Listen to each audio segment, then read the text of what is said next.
In this video, we are going to talk about narrow complex tachycardia. Now, before going to what are narrow complex tachycardias, let us have some background knowledge about narrow complex tachycardias. Now, whenever we say tachycardia means heart rate is more than 100 beats per minute. So, at any point of time, if the heart rate is more than 100 beats per minute, it is called as tachycardia. Now, tachycardia could be of two types. It is based on the QRS complex. Now, QRS complex normally is 2.5 small boxes or up to 3 small boxes. Now, when it is more than 3 small boxes, it is called as wide QRS. So, tachycardias could be wide complex tachycardia or narrow complex tachycardia. So what are wide complex tachycardia? Wide complex tachycardias are ventricular tachycardia, ventricular fibrillation. Third one is SVT with aberrancy. Okay. Now what are narrow complex tachycardia? Narrow complex tachycardias could be a simple sinus tachycardia, or it could be atrial fibrillation, or atrial flutter, AVRT, AVNRT. So at any point of time, if anybody asks you name all the supraventricular tachycardias or narrow complex tachycardia or simple SVT, refers to all these things, that is sinus tachycardia, atrial fibrillation, atrial flutter, AVRT, AVNRT. Now there are some differences in this. Before going to that, let us know about few things about conduction system in the heart. So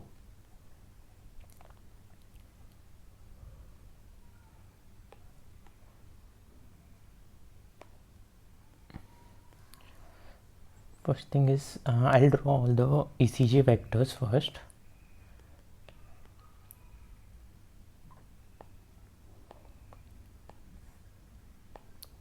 Okay, this is lead 1, this is AVF, this is AVL, this is AVR, this is lead 2, lead 3. Now how heart is placed on this, that if you draw your heart here, so heart is placed like this. So these 3 leads, that is 2, 3 and AVF, will look the heart from inferior side. Lead 1, AVL, will look from lateral side, and from the right side will be the AVR. So in this, I'm drawing the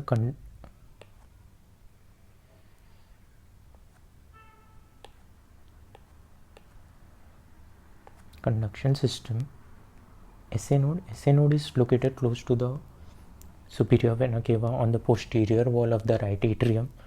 AV node is present just above the septum. There are 3 branches from here, okay, which connect the SA node to the AV node. From here arises the bundle of His, the right bundle branch, left bundle branch. Then this forms the Purkinje fibers, which supplies the ventricles. Now whenever an impulse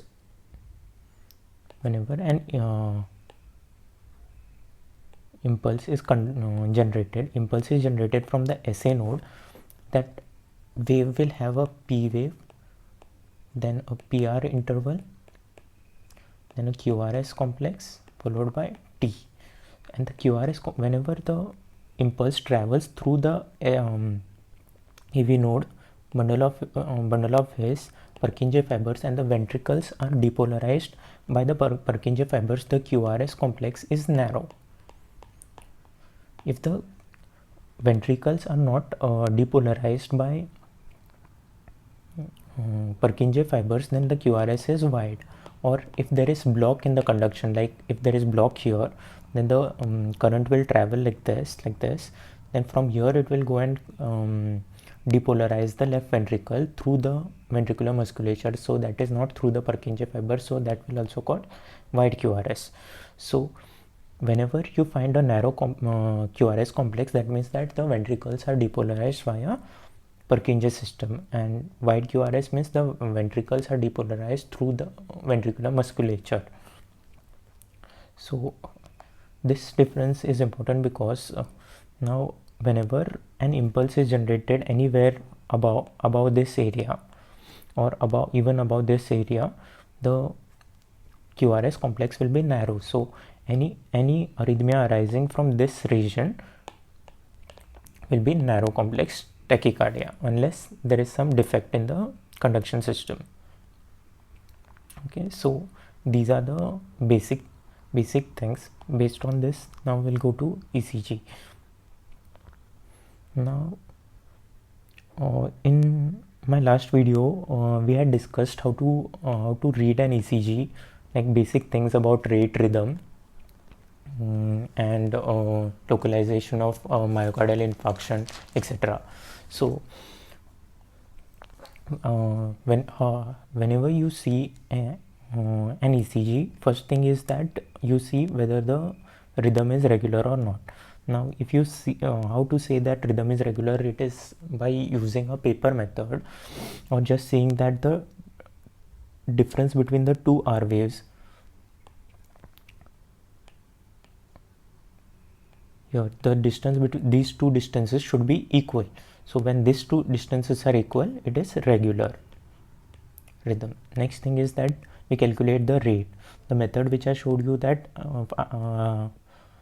identify any QRS complex which is coinciding with the dark line. Now this QRS is coinciding with the dark line.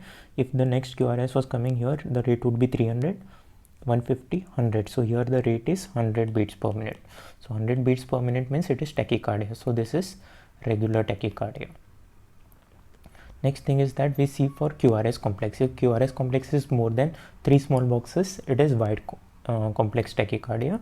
Now in this you can see that the QRS complex is very narrow, so it is almost one small square, so it is narrow complex regular tachycardia. Now before coming to diagnosis, let us just see about supraventricular tachycardias. Now supraventricular tachycardias are of two types. They are regular or irregular. This supraventricular tachycardia is also called as narrow complex tachycardia.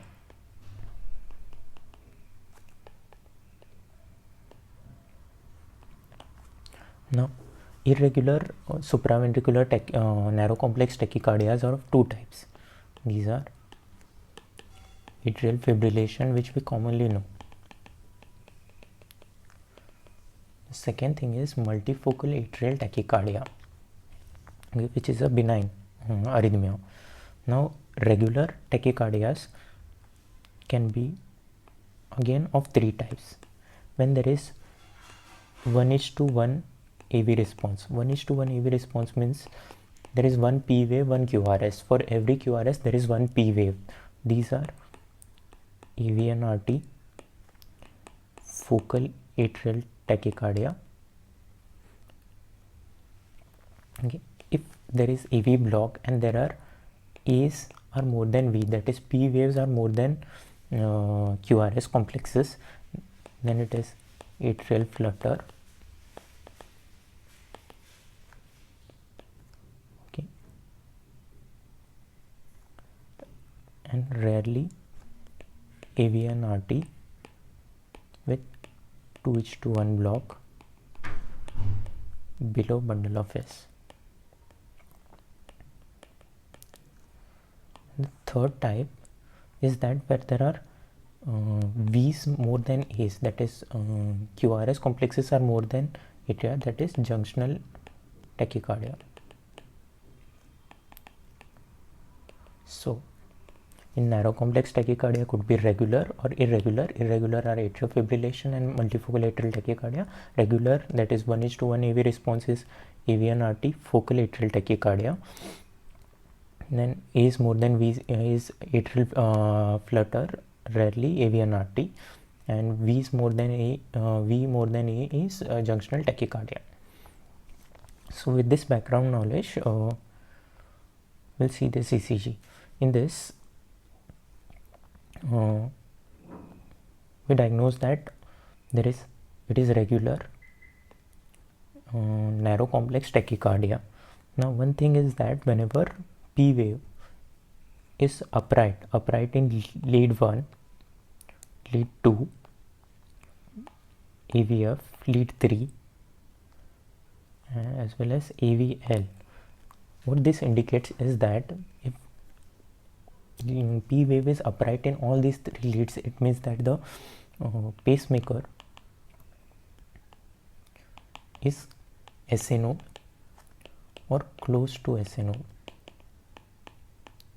So that means if this is the SA node, from here the current is coming to AV node, from AV node to bundle of S and to the ventricle.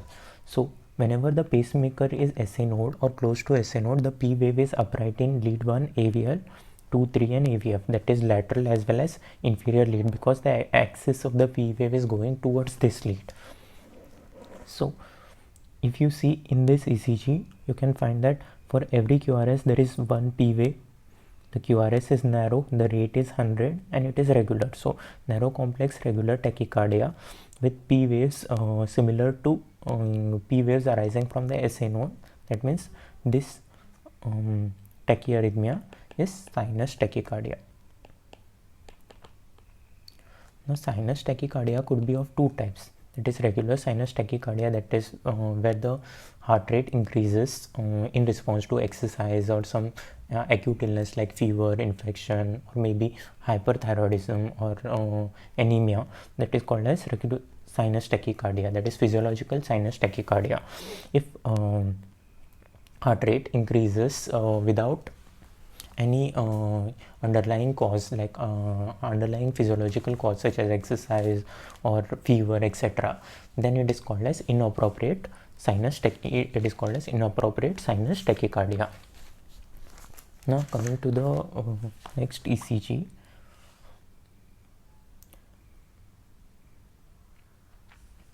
Now if you see this ECG, first thing we have to see is that whether it is regular or irregular. So I'll mark this P wave, QRS, this QRS, this QRS.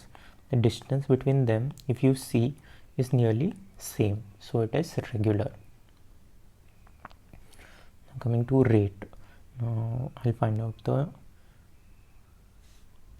this one is coinciding with the dark complex dark line. So 300, 150, 100.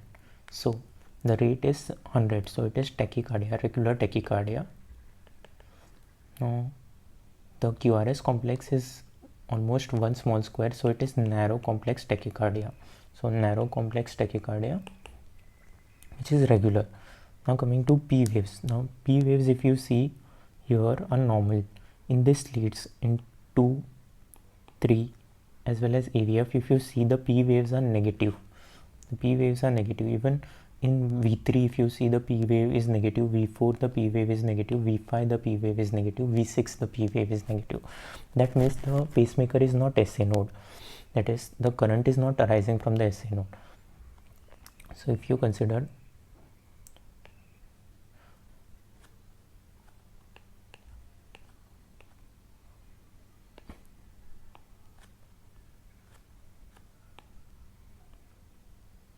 this as normal, okay, if you consider this as normal, whenever the electricity is arising from the SA node,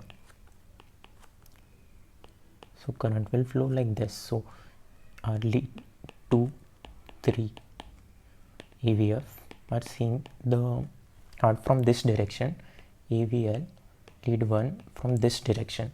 So if you see this, so current, the direction of atrial depolarization is this, that is towards these leads. So P wave is positive in lead 1 and lead 2, 3 and AVF, because P wave is traveling towards this.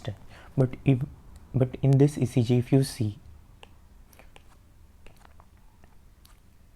the P waves here in this leads are negative. That means the atria are depolarized in opposite direction, that is away from the 2,3 AVF. That means the current of is going somewhere in this direction. So the P waves are negative in this leads, in lead 2, 3 and AVF.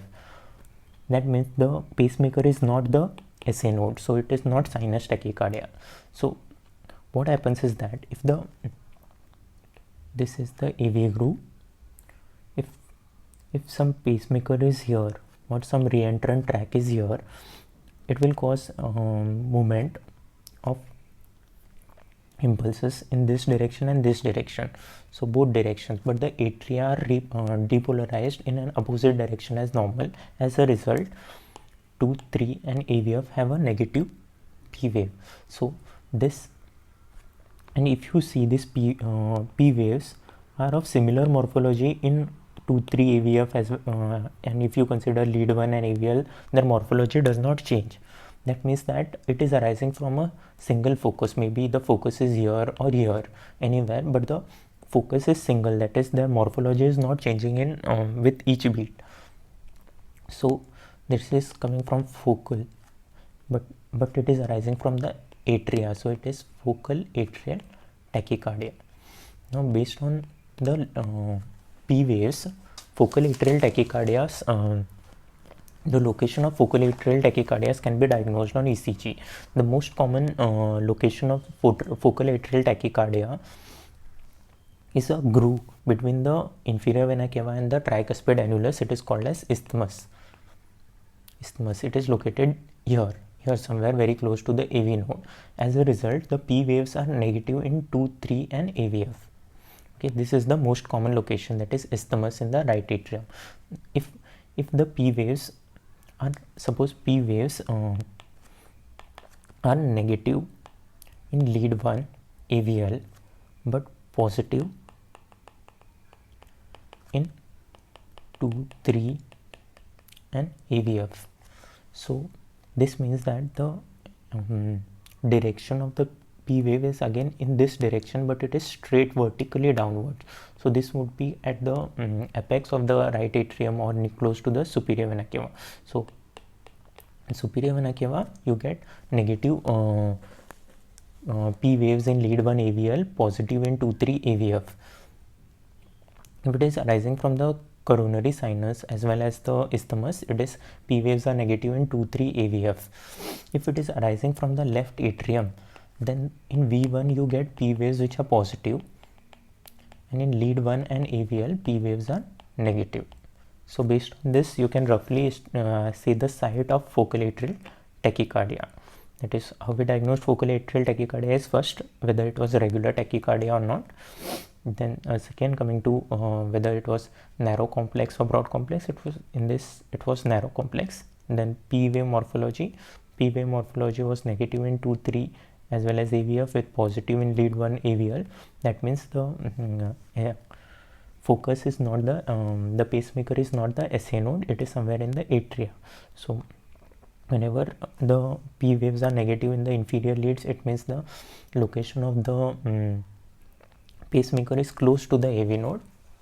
However, not the AV node. If it was AV node, it would be junctional tachycardia. Okay, close to the AV node, so negative P waves in the inferior leads, and rest of the leads it is normal.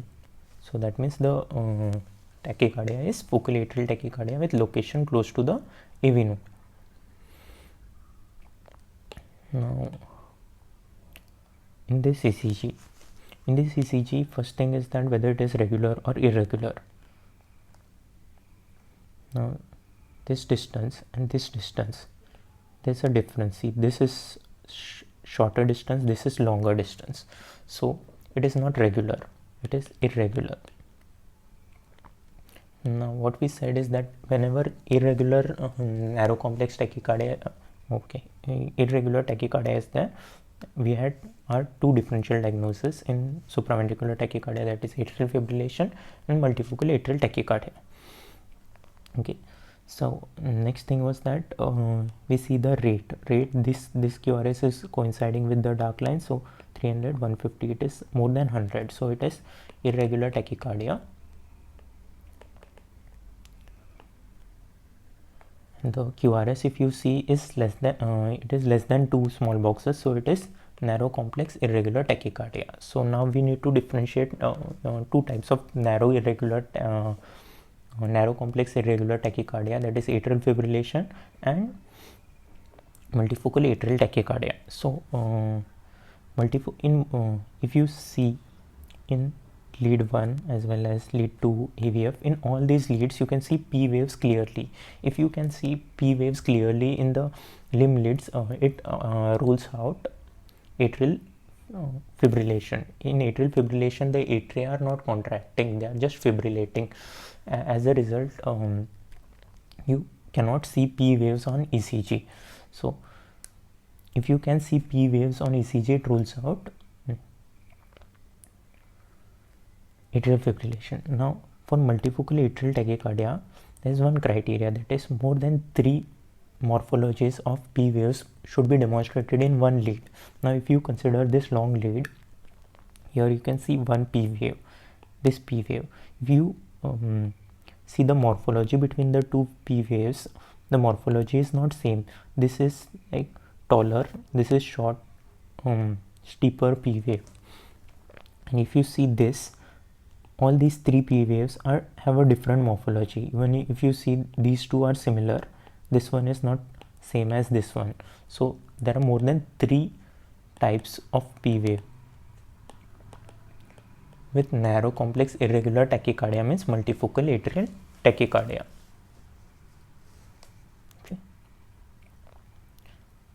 Okay, coming to this ECG. Before coming to this ECG, we'll see one more ECG.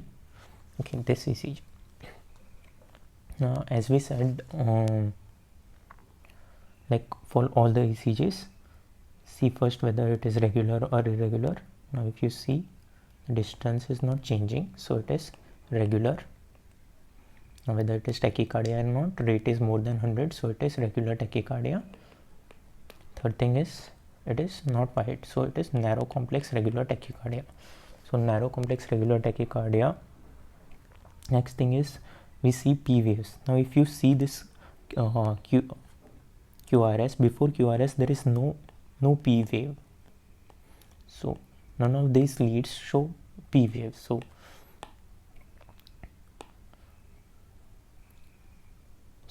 there is no P wave, doesn't mean that it is atrial fibrillation. Okay, for atrial fibrillation, a prerequisite for atrial fibrillation is that it is irregular. Okay, in this ECG, if you see this at the end of QRS, there is one negative deflection. This negative deflection is a P wave. Now why this negative deflection occurs?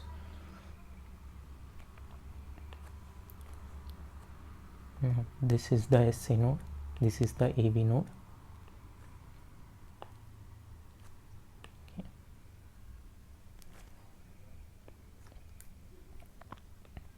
Now for negative deflection to occur,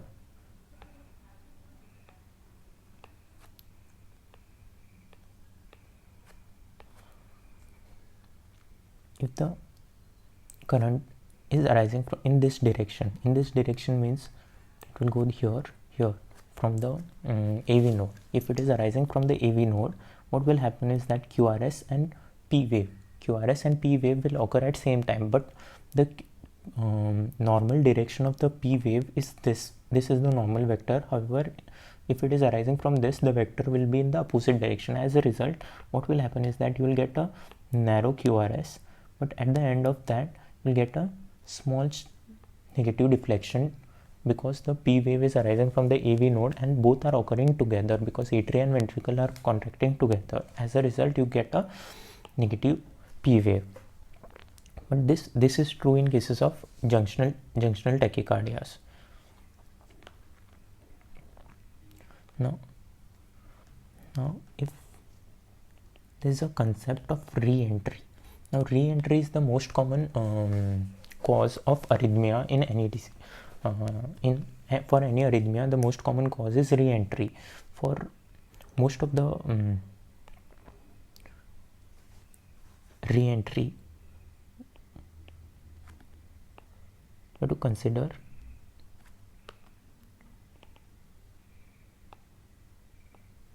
this has AV node. Within the AV node, there is one tract. So there is one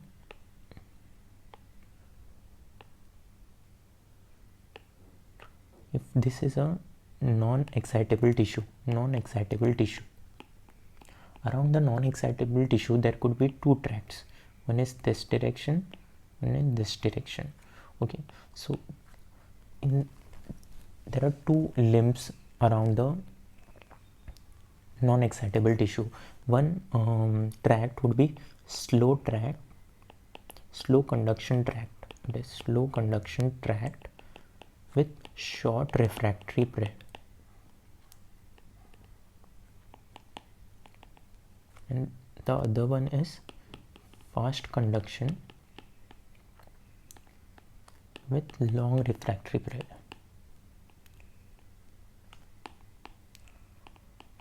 So what happens is that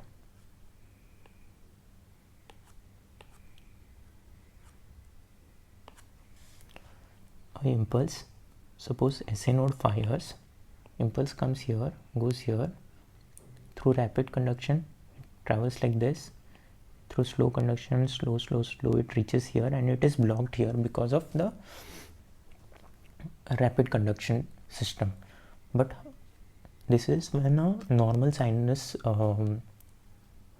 node travels in this direction, but because this has a long refractory period due to normal rhythm, this has a, suppose a normal impulse travels through this reentrant pathway.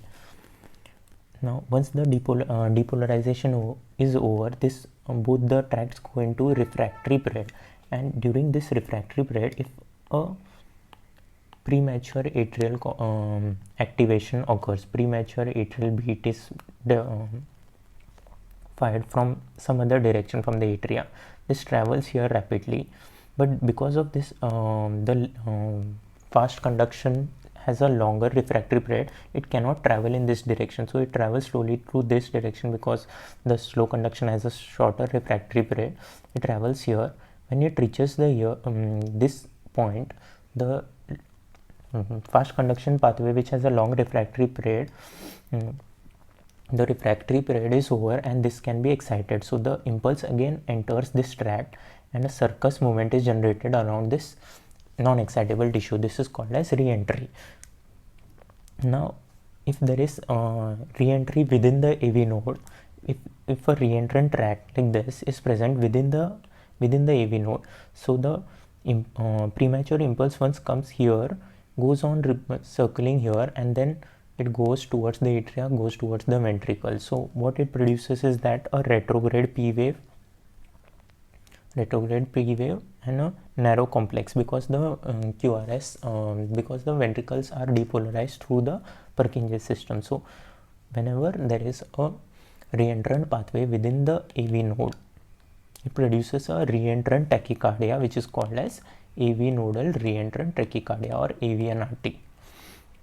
So what are the characteristics of AVNRT is that because the ventricles are because the reentrant pathway is in the AV node itself, you get a retrograde P wave where the P wave is very close to the QRS complex, because both ventricles as well as the atria are depolarizing at the same time. As a result, you get a QRS complex followed by a negative P wave, because the direction of the depolarization of the atria is in the opposite direction as compared to the normal. As a result, you get a negative deflection immediately after the QRS complex.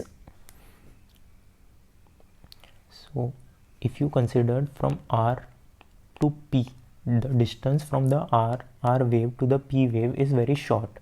So short RP is a characteristic of AVNRT. It is usually less than 70 milliseconds. Okay, so in this ECG, if you see the rhythm is regular, there is tachycardia, narrow complex tachycardia, and if you see there are retrograde P waves, and the P waves are very close to the QRS complex. So P waves are very close to the QRS complex, and these are retrograde P waves. That means it is AV nodal reentrant tachycardia. Another feature which you can differentiate AV and RT, that you will get ST elevations in AVR. AVR ST elevation, AVR ST elevation with short RP, narrow complex tachycardia. And another feature is that sometimes if there is loss of R wave, and if you see that QS complexes are present at the end of the QS complex, you get a pseudo R or a pseudo R dash pattern.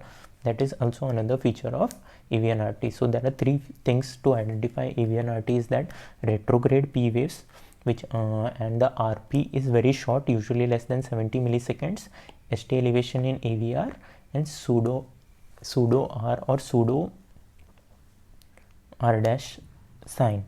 So these are the features of AV and RT. Now coming back to this ECG, if you see in this ECG, one thing is that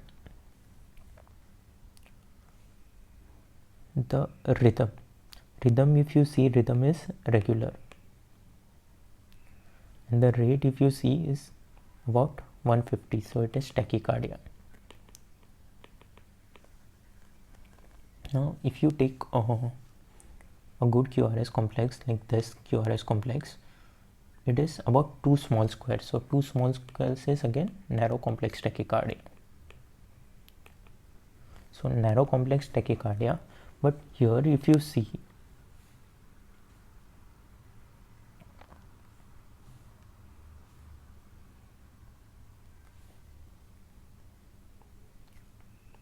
here close to the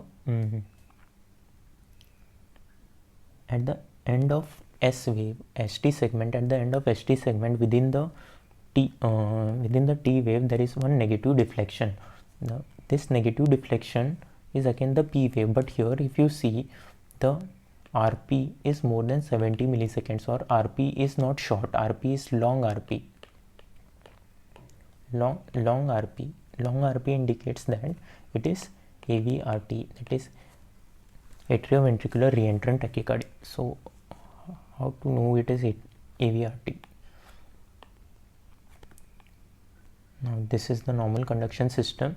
Suppose there is one additional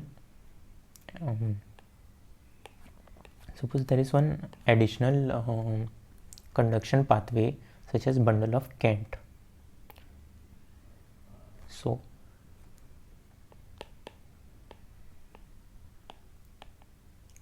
what this bundle will do?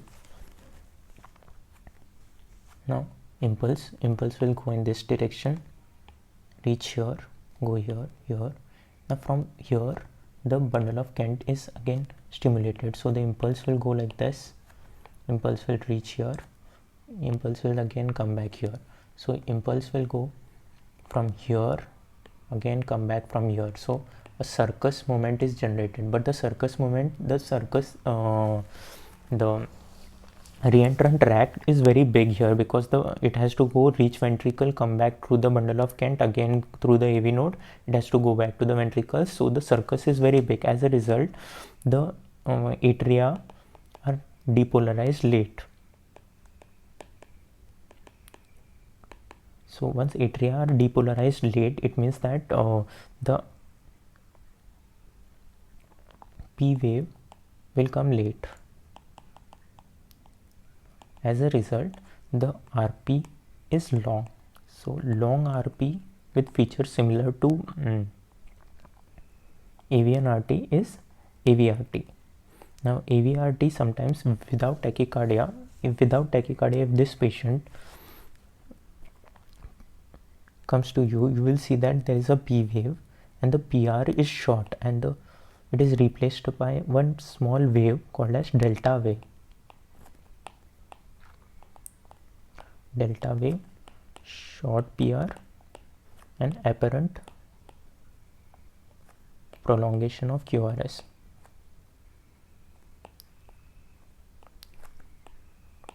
So these three things together are diagnostic of WPW, that is Wolff-Parkinson-White syndrome.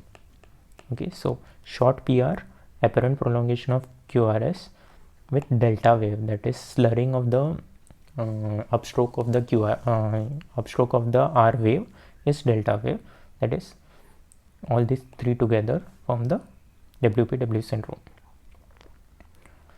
Now if you see this ECG, you see the RR interval, the RR interval is regular, so it is regular. Now rate is 300, 151, rate is about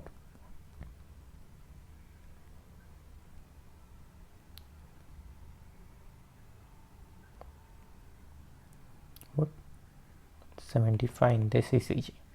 Okay, so it is regular, but there is no tachycardia. But if you see the P waves, see, you can see 1 2 3 P waves, 1 1 2 1 2 1 2 1 2.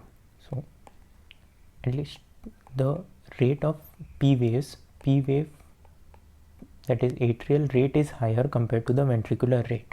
Now A's are more than V's in this case. If you see, for every QRS, that is when there are at least two A's per QRS, that is 2 P waves per QRS. Now when we said that when A's are more than V's, the differential diagnosis is atrial flutter or AVNRT with 2:1 block. So if you see this ECG, you can see that P waves are like this, like saw shaped P waves. These are called as flutter P waves. So diagnosis of this ECG is atrial flutter. Okay. So even atrial flutter can be diagnosed.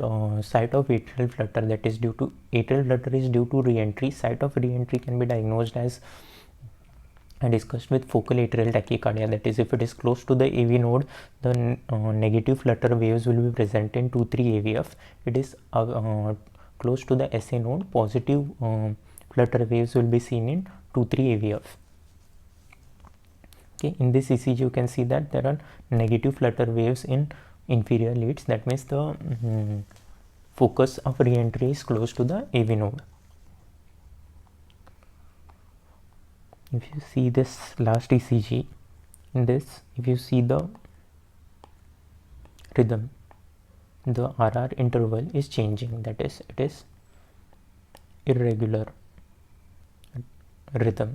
Then if you see rate, this rate is about 300, this rate is about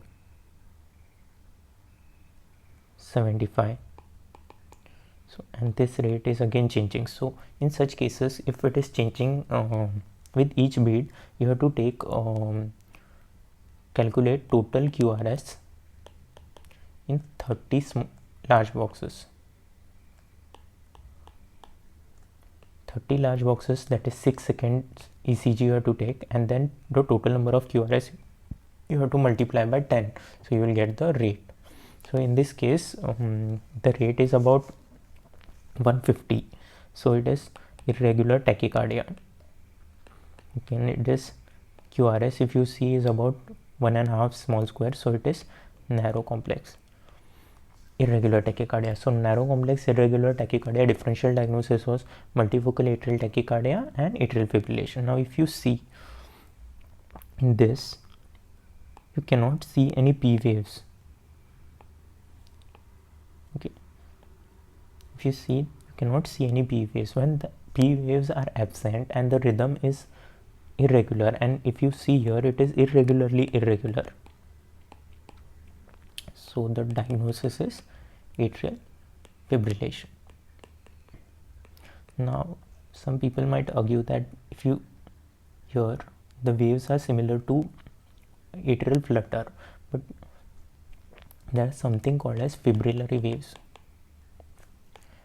Fibrillary waves are due to repeated fibrillation of the atria. You get those waves on, especially in V1.